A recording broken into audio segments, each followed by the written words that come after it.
Bonjour à toutes et à tous.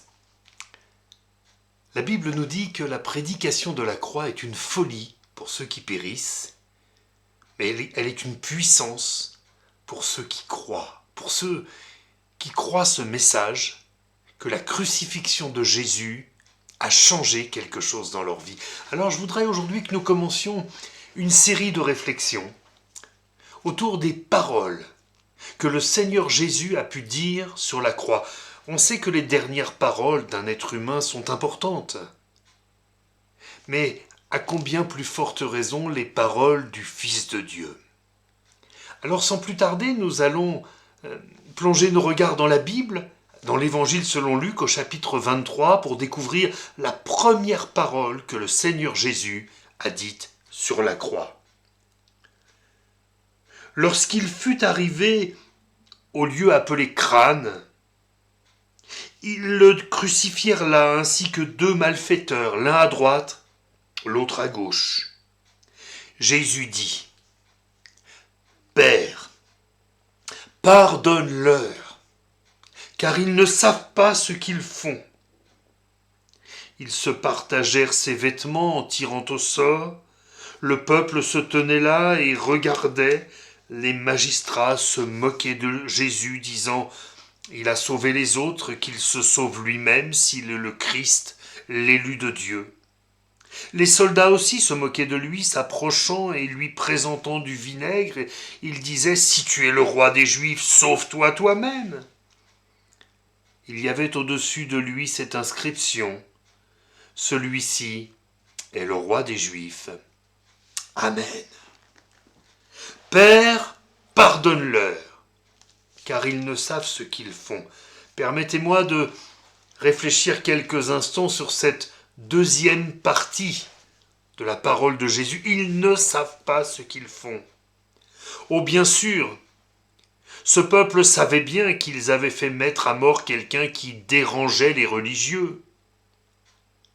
Mais finalement, dans cette époque de violence sous la domination romaine, un mort de plus, un mort de moins, était-ce réellement important ?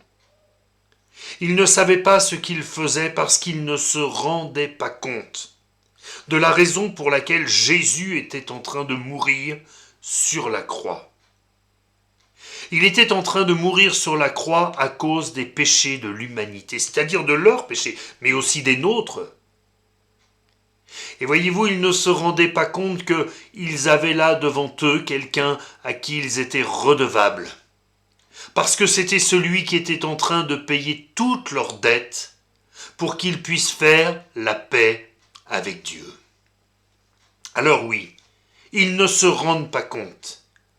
Ils croient qu'un agitateur, un prophète dont les paroles peut-être dérangeaient quelques-uns a été réduit au silence en étant mis à mort. En réalité, ils ne lui ont pas pris sa vie. Le Seigneur Jésus a donné sa vie de sa propre volonté pour sauver l'humanité. Ils ne savent pas ce qu'ils font. Peut-être depuis des années entends-tu parler du Seigneur Jésus, de la foi en Christ, et souvent tu te dis : mais moi, j'ai rien à faire avec ces choses-là, je n'en ai pas besoin. Je ne veux pas croire dans le Dieu qui a permis les croisades, qui a permis les massacres de la Saint-Barthélemy, qui a permis telle ou telle chose. Tu ne sais pas ce que tu fais. Parce qu'en réalité, ce n'est pas Dieu qui a voulu ces massacres, mais l'humanité qui s'est mal comportée. Si nous avons des enfants, tant qu'ils sont petits, nous sommes responsables d'eux. Ils grandissent et nous ne sommes, Dieu merci, plus responsables de leurs actes. Ça ne veut pas dire que nous ne les aimons pas, ça ne veut pas dire que nous ne sommes pas prêts à les aider s'ils ont besoin de nous. Mais s'ils ne veulent rien entendre de nous, que pouvons-nous faire ?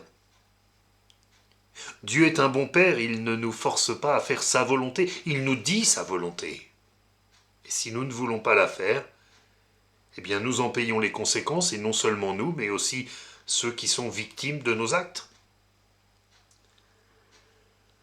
Père, pardonne-leur. Aurions-nous été choqués si le Seigneur Jésus sur la croix avait dit « Mais Seigneur, Père, tu vois tous ces moqueurs, donne-leur le salaire que mérite leur moquerie. Traite-les selon leur méchanceté, selon leur cruauté, traite-les selon leur injustice, car finalement, ils ont demandé la mise à mort d'un innocent, d'un homme qui n'a jamais commis de péché, Jésus-Christ, le Fils de Dieu. » Mais non. Un jour, alors que les disciples accompagnaient Jésus, qui justement venait sur Jérusalem, sachant qu'il allait donner sa vie, ont demandé dans un village de Samarie si on pouvait les accueillir. Mais comme ils étaient juifs, comme ils allaient sur Jérusalem, on ne les a pas accueillis. Et là, deux des apôtres ont dit « Mais Seigneur, veux-tu que nous commandions que le feu du ciel descende sur eux et les consume ?» Jésus leur a répondu « Vous ne savez de quel esprit vous êtes animés. Mais oui, le Seigneur n'est pas venu pour perdre les hommes, mais pour les sauver. Le Seigneur n'est pas venu pour condamner l'humanité. Le Seigneur n'est pas venu pour nous accabler de culpabilité. Il est venu pour nous pardonner. Père, pardonne-leur. Un jour, le Seigneur Jésus, priant dans une certaine circonstance, a dit « Père, je te loue, car tu m'exauces toujours. » Et je crois que quand le Seigneur demande à Dieu le Père de nous pardonner, eh bien Dieu le Père l'exauce. Comment arriver à recevoir ce pardon de Dieu, me direz-vous ? Eh bien, c'est très simple, en le demandant. Seigneur, je te demande pardon parce que c'est aussi à cause de mes péchés que tu as dû donner ta vie sur la croix. Je méritais la mort éternelle à cause de mes désobéissances, à cause de mon incrédulité, à cause de mon mauvais cœur, à cause de tellement de choses, de mes mauvaises paroles, de mes mauvaises pensées. Mais Seigneur, afin que je sois délivré de toute cette culpabilité, que je sois délivré de la condamnation qui m'était annoncée, tu as donné ta vie sur la croix. Et non seulement tu as donné ta vie sur la croix, mais la première parole que tu as eue, c'était une parole de pardon. Alors, chers amis, je ne suis pas en train de vous dire que vous devez avoir une religion ou changer de religion.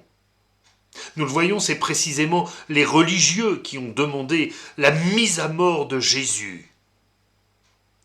Et de par tous les siècles, à chaque fois que des hommes ont cru que la foi, quelle qu'elle soit, était un objet, un instrument pour obtenir plus de pouvoir, plus d'influence, à chaque fois ils ont fait des abominations au nom de leur Dieu et ils n'ont pas représenté Dieu.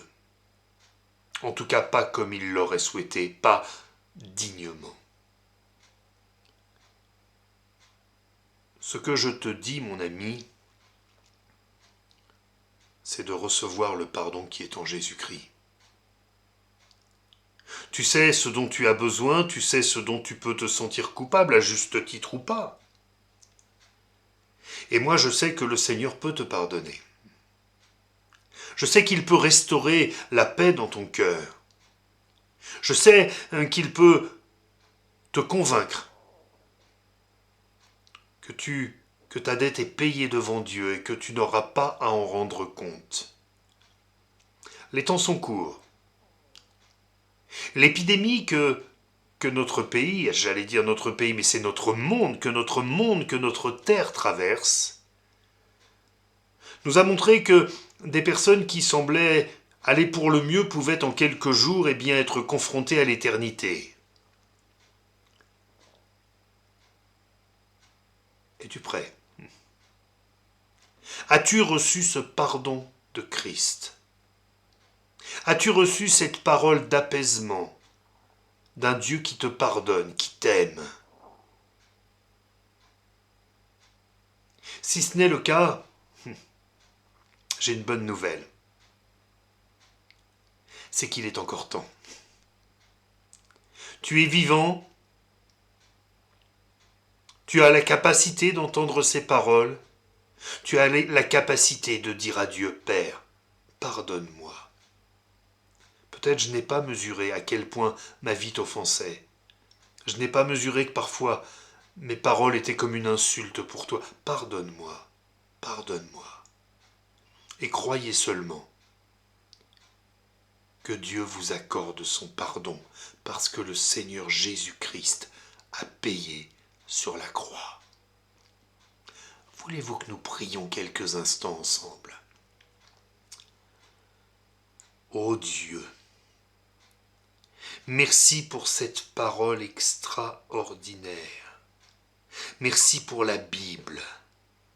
Merci pour ces choses qui peuvent sembler anciennes, mais qui sont tellement d'actualité, tellement nécessaires pour notre bonheur.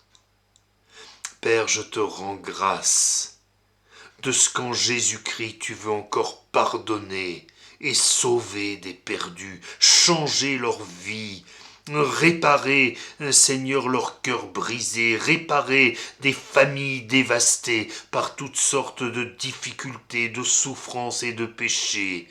Merci pour ta bonté, Père, au nom de Jésus-Christ. Amen. Je vous souhaite une très bonne semaine et nous nous retrouvons la semaine prochaine pour une autre bonne nouvelle de la semaine. Que le Seigneur Jésus vous bénisse.